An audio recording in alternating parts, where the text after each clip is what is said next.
is a big birthday month for our household. It starts with James at the beginning of the month, and then Judah, and then Kendall.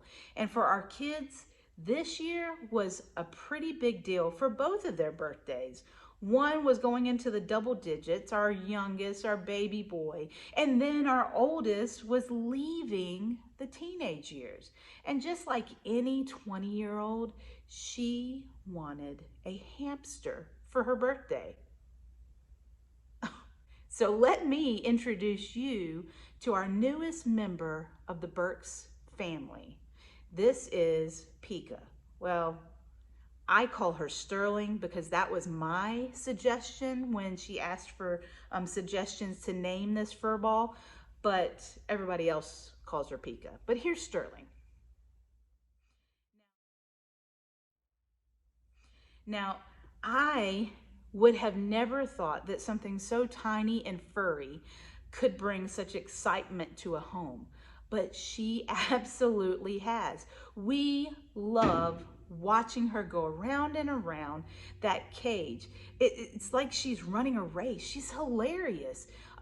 Like she's got a motor and she's just running and running and running. She goes on that wheel. She goes underneath the tubes. She is so funny.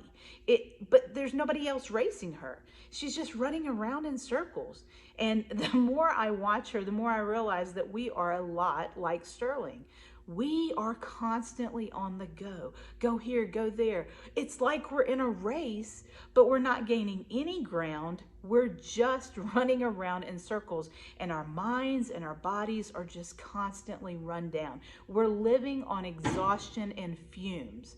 And for the most part, when we handle a situation or we deal with a person, a lot of times we respond out of that exhaustion, which is never a good idea. In Matthew chapter 14, Jesus has just learned that John the Baptist was beheaded. And the scriptures say that he withdrew from the crowd. Jesus took time away from the race to refresh and restore and prepare for what was to come. And so we need to do that same thing. We need to intentionally pull back from the race, and we need to refresh and refocus and prepare for what's to come. Now, we can't stop the struggles and the pressures and the hardships that come with life.